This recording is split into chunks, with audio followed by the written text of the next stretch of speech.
and welcome back to the Dreamcast. I am your host, Denise Walsh. I combine science, scripture, and stories that will inspire you to dive deep, break through your own personal glass ceiling, and design a life of your dreams.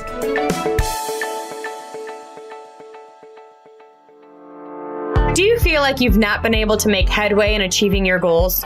Or did you start the year pumped, ready to move forward on making things happen and simply lost your way? Things don't need to just get better. They actually can be better.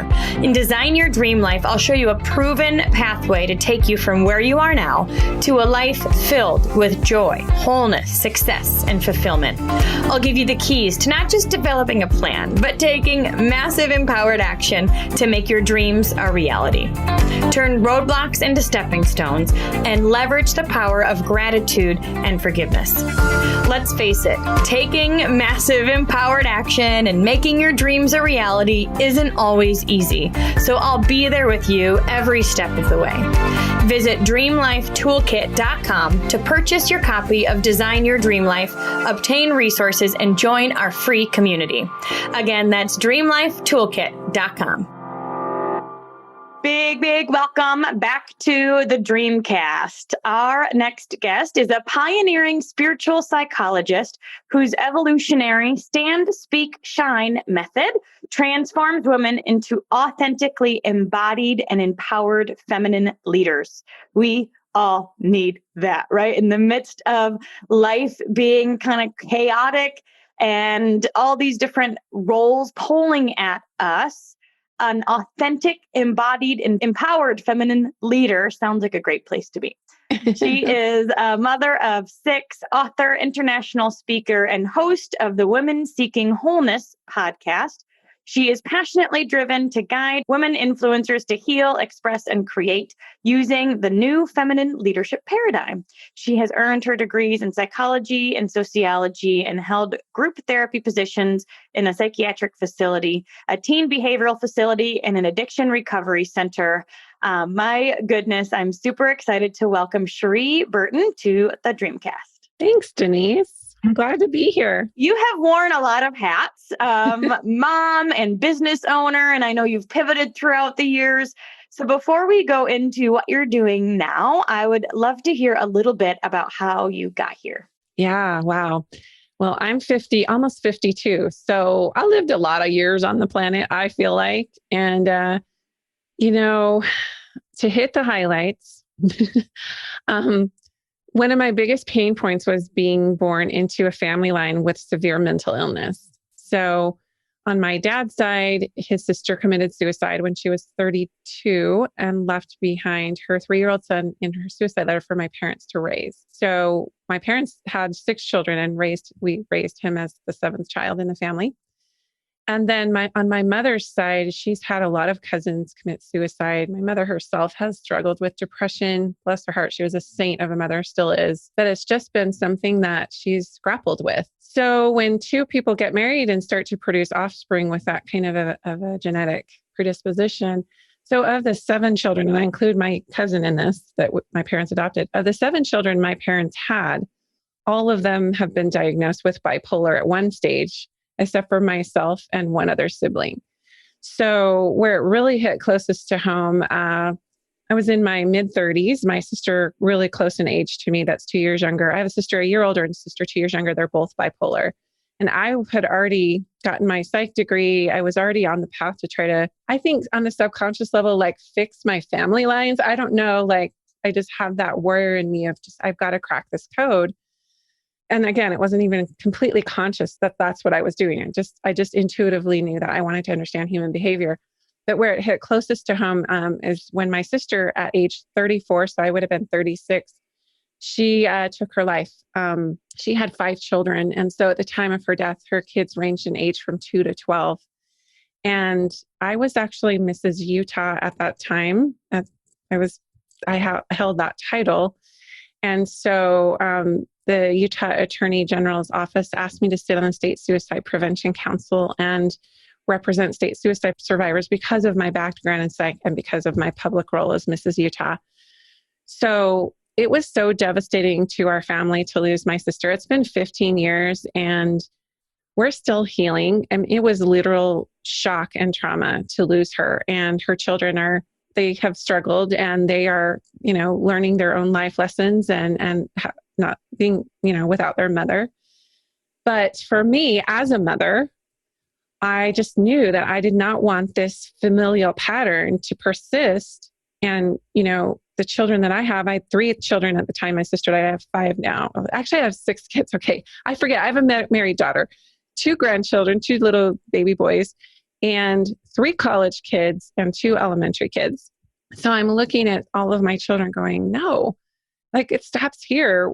I got to find answers. So I walked away from clinical work and I dove into integrative medicine. And you could say spirituality was a huge part of it. I've always been a woman of faith. It's always been important to me to listen to God and my spiritual guidance. And I'm kind of a Jesus girl. And I just wanted to make sure that I was not missing. I knew I was missing something. My sister was on 12 medications at the time of her death. So my story has been born of loss and grief, losing loved ones, and visiting some of my siblings in psychiatric centers. And so I believe within the last 15 to 20 years, with my obsessive focus on helping people get well, it's your spirituality, your mentality, and your emotionality. Those 3 things need to be constantly nourished and nurtured, and having that mind, body, spirit awareness is absolutely crucial. And that's what was lacking in a lot of the places I worked in the clinical setting. It's still lacking in our healthcare system. So my big dream is to bring people back into their bodies, their senses, and not lose any more of those we love to this horrible disease of depression. Wow. First, I just want to say I honor your loss and the grief that you and your family have experienced. It's a life-changing event to lose someone in that way. And the trauma impacts on a cellular level. Like it's not something you just kind of quote, get over.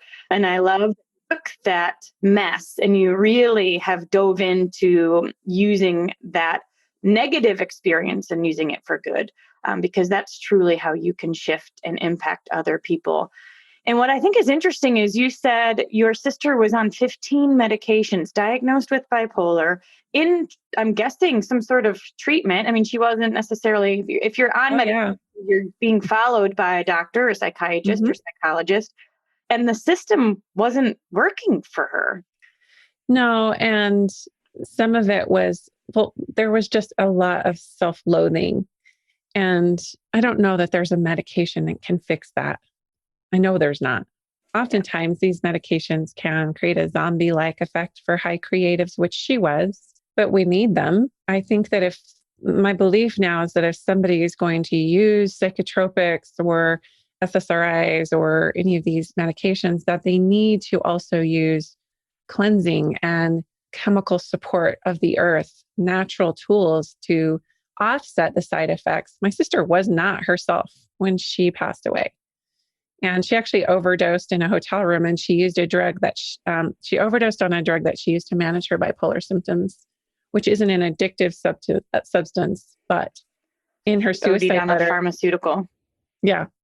She left a letter and she basically just said, I can be a better guardian angel to my children than I can be an earthly mother. So she had that, she had pretty much come down to like, she was a burden and all these things. So in a way, I've been through every emotion with this, but basically it propelled me into stopping this self-loathing cycle in women and teaching them sensory self-nourishment, because that's what the focus of my research has been on, and climbing into finding spirituality in your own way, in what feeds you and fills you up and doesn't induce shame. That's been a huge part of my own awakening, is some of the wounding that we can experience through religion and academia and government, and just that general, like, you're not enough, you're at the core, you're broken, and those paradigms they just need to go away. Ooh, amen. Don't serve us. And I have to say, working in a community mental health setting for about 5 years, I can attest to the fact that the system is often broken. Not saying that it's not helpful, because I do believe I personally helped most of my clients, Sure. But seeing how things run, at least in that clinic, we're doing the best we can, but oftentimes the system itself isn't spectacular. And I would Right. often say to my clients, like, you will be less depressed if you have a job and community and go for a walk and all of these things that we certainly talked about, but wasn't the first thing prescribed. So tell me a bit about the sensory self. What was the word? Tell me what that Sensory means. self-nourishment. Nourishment. Okay. Yeah. So our senses, the 5 basic senses, sight, taste, touch, sound, smell, they are our portals to feel alive. It's how we experience our bodies and life and our relationships, particularly our relationship to self. So we're only ever looking at everything else outside of us as a reflection of how we actually feel about ourselves.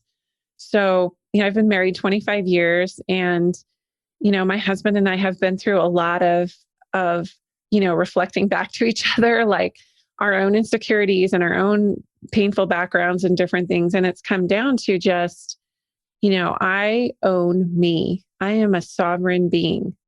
If I connect to my divine spirit, which is a direct connection to God, however people define God, then I'm okay. And I can attach to that and through grace, I can show up super imperfectly, but still in the spirit of love.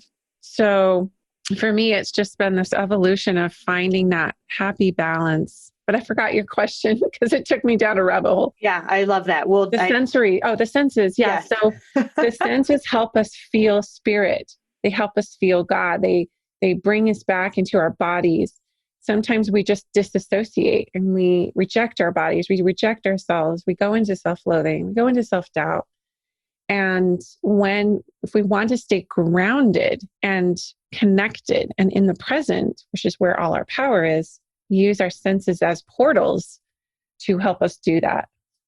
So one of the things that I experienced when I was working in community mental health, I got into that job because I had spent years working as a camp counselor with New York City foster kids. And I felt like I loved people and I wanted them to thrive. And I saw so many not thriving and hating their life for decades and really not living up to their true potential. And so I got my first job and I was like, oh, this is not what I expected. Overworked, underpaid, so much stress, like so much heaviness. Mm-hmm. And I remember feeling like a zombie. I remember living for the weekends, going through the motions of my day-to-day life, but not actually feeling like I was all there. Yeah. So tell me a bit about this, like senses really helping you to ground and how that's the opposite of being a zombie. Yeah. So kind of paralleling that maybe with some of the medications that a person could take, they actually numb your cell receptor sites and damage them. So that to me is the biggest danger of the side effects of some of the medications. But even if you're not, even like you said, if you're just feeling like a drone and you're just showing up in your life and it's not meaningful to you, it's time to change courses, right? It's time to do something different that lights you up and makes you feel passionate. But all of our senses have a physical and a spiritual pathway. So the sense of sight is what you're physically looking at. But if you are blind, how do you see, right? The spiritual pathway is your mind's eye. It's what you envision. It's what you hold as a vision. And that's huge for entrepreneurs. It's huge for parenting. It's huge for every aspect of your life. If you can't hold a vision, I think there's a scripture that says, where there is no vision, the people perish. So there's that. And then smell is another pathway. It's something I've niched into, is the power of smell and touch as portals for self-anointing, ritualistic self-care, not ritual as in like witchcrafty stuff, but ritual as in devotional self-care, setting aside time to actually take care of yourself in a very focused, proactive way. So I'm a huge essential oils and aromatherapy fan for that purpose, because you have smell receptors on your heart, you have smell receptors in your gut, and you have massive access to the limbic structures in your brain through smell. So, and also touch. So just grounding into your body by, getting a massage or, even just holding, there's different holds that you can do for trauma release, just to kind of hug yourself. You can go out in nature and put your feet in the earth, just anything that you can do to make contact with what's real, because we're in front of screens, like we're in artificial light, like we don't often get outside and connect to the earth, to Mother Nature.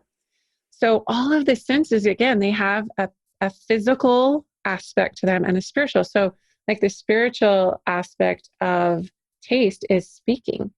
So speaking out, declaring, in the beginning was the Word, and the Word was with God. I have no idea why I'm quoting all this biblical stuff, but the power of word to create, the power to actually speak life and have dominion over your life domain through speaking. And that's why we could talk about the giveaway of the cards now, because tell me. I don't know if people will listen to about this. So I'm giving away a set of 25 soul declaration cards to the first 3 people listening who email you their address.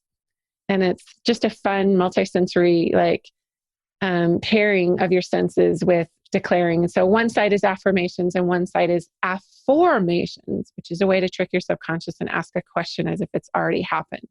So I'm giving that away for the first 3 of you who email Denise and give you your address.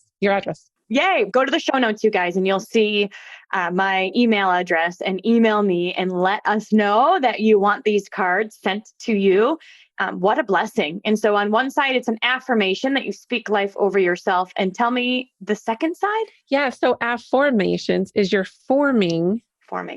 Because a lot of times you'll read an affirmation and you're like, that's BS. I am not a divine love and light, whatever. And so you need to trick your subconscious. So for instance, this one I just pulled is, I create my destiny. Well, that's an affirmation. And then your subconscious is going, no, I don't create my destiny. So the flip side of that is, why do I feel so empowered to take charge of my reality and create the life of my dreams? So your voice is the most convincing to your subconscious of any other voice. So your reticular activating system in your brain, as you speak out, it believes it. It doesn't matter what it is. But with the affirmation, you're kind of sealing it in as a trickery to, why is it so easy to do this? And why is it so effortless to do this? And why does this come to me so easily, right?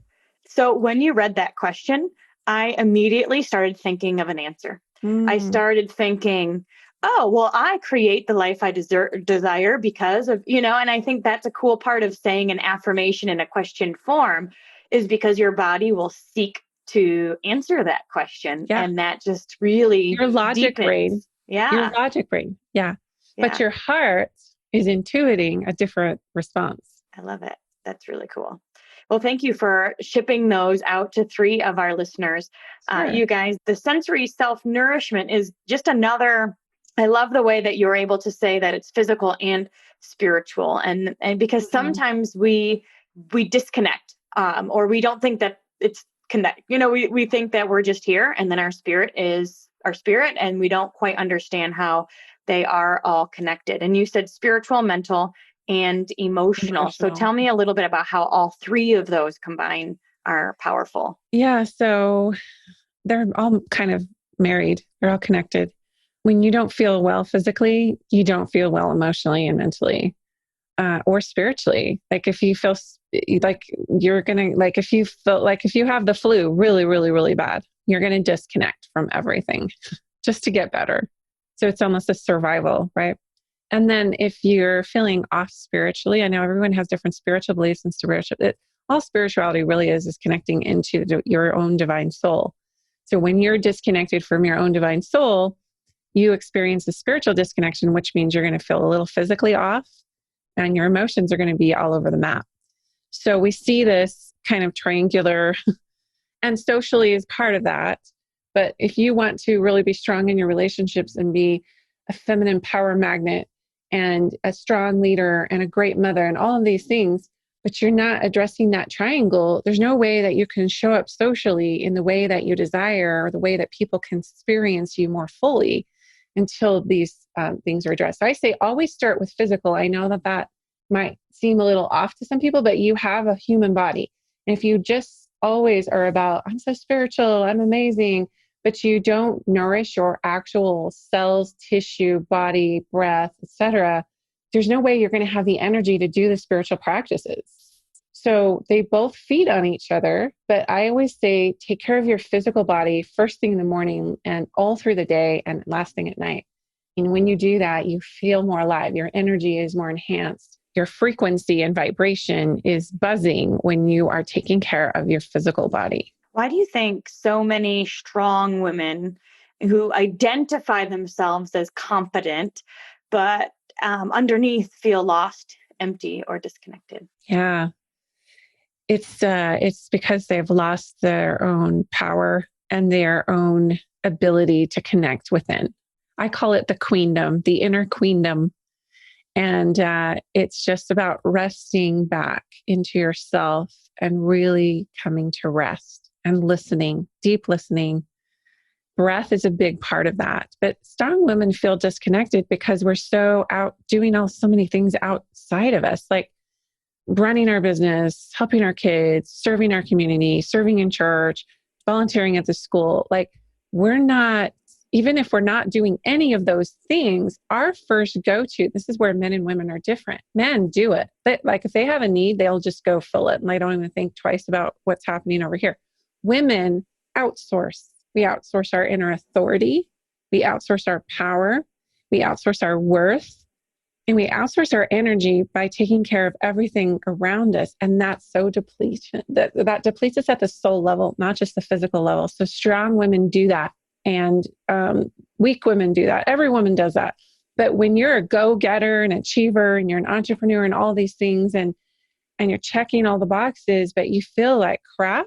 And when you lay down at night, you don't like yourself and you're tossing and turning with anxiety and what ifs. And it's because there's a very abrupt breach in your divine connection to your own soul.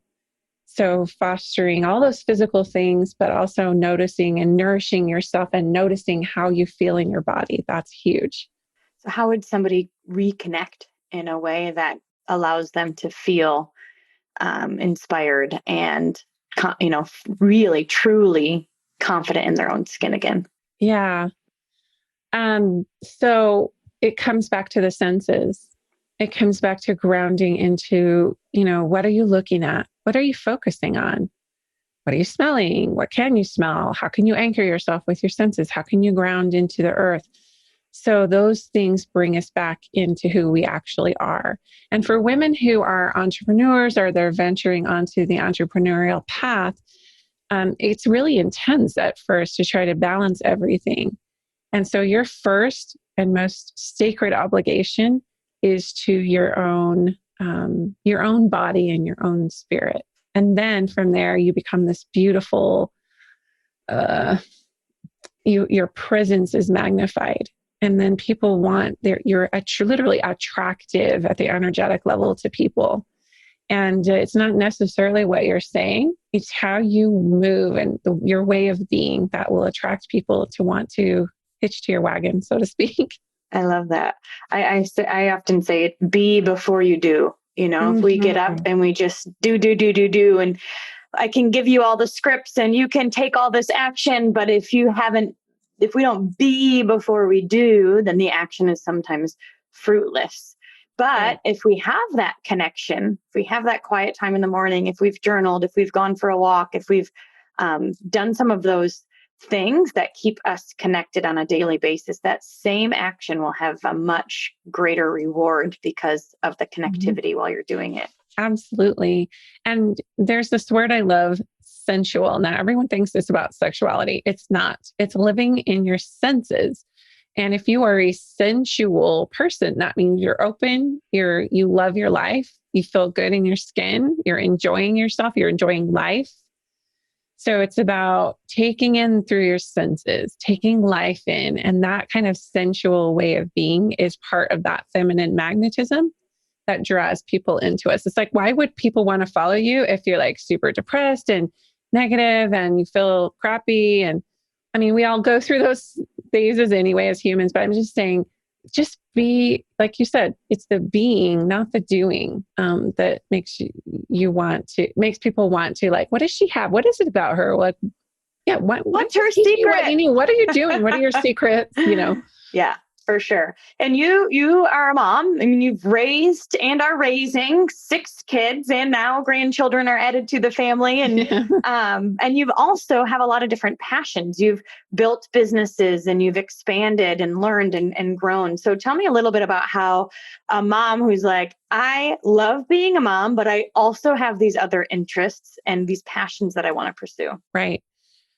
Well, to be honest, it started when I started having children and I noticed I was going into that family pattern of depression, and which is typical of mothers in my family lines.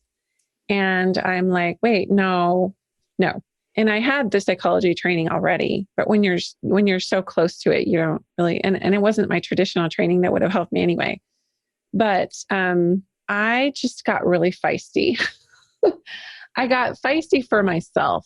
And I was like, no, I want to do this, because in my religion of origin, which I'm exiting out of, Mormonism, you have a lot of kids, you stay home with them, you devote your whole life, and you burn yourself out in service. I mean, that's the dark side of the culture. And every culture has a dark side. It's not just Mormonism. But what I internalized is the more kids I had, the more I served, and the more spiritual I would be, and more God would love me, and everyone would accept me, and I'm headed straight to exaltation, right?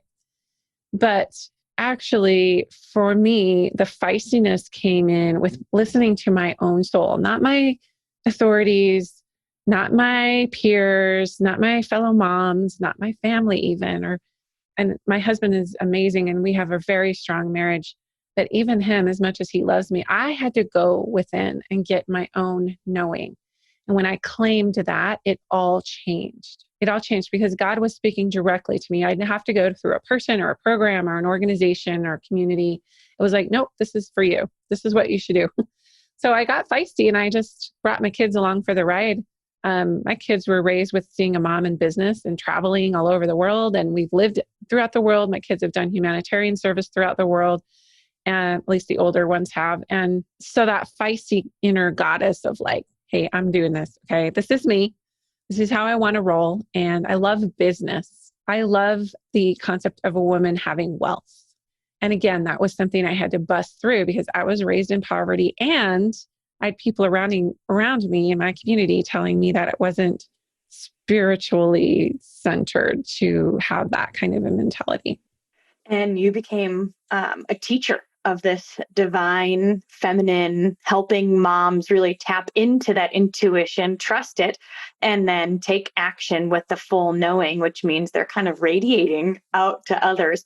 And I often say that's when the how starts to show up. You know, you might not have it all figured out, but because of that confident knowing, when you do take the action, you're like, the next step typically comes.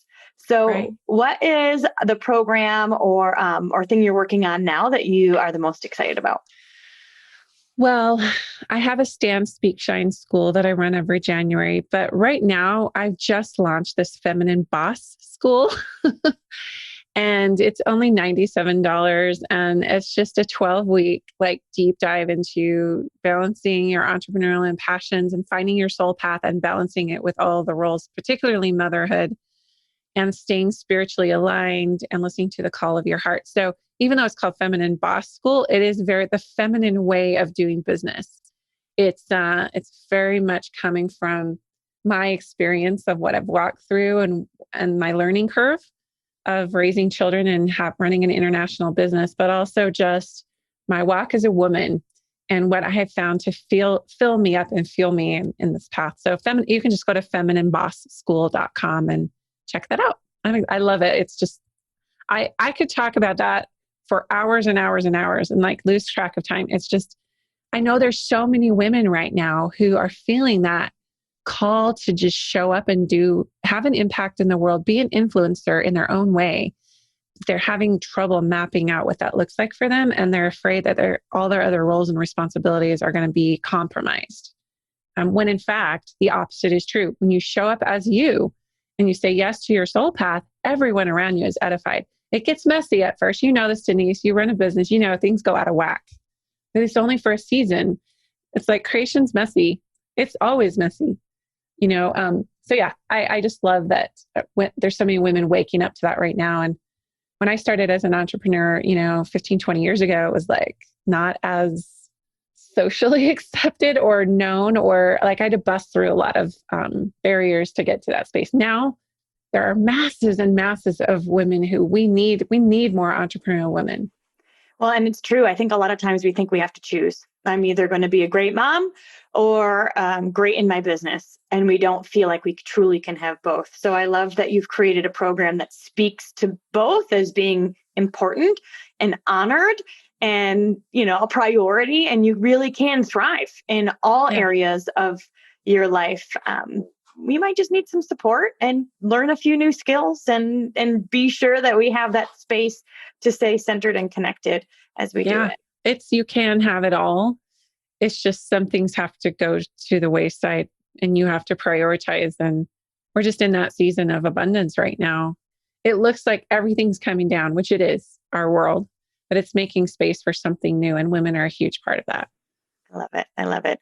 So what would you say to somebody who feels stuck? Maybe they would say that they're in zombie mode or they're not in their body. They're kind of going through the motions. Like you said, they're kind of droning out and they're feeling stuck, or maybe they've had some trauma like you have had in their past and they've got healing that needs to be done. What would you say to somebody who's feeling like that right now? Well, I would say come back home, come back to the castle, the queendom within.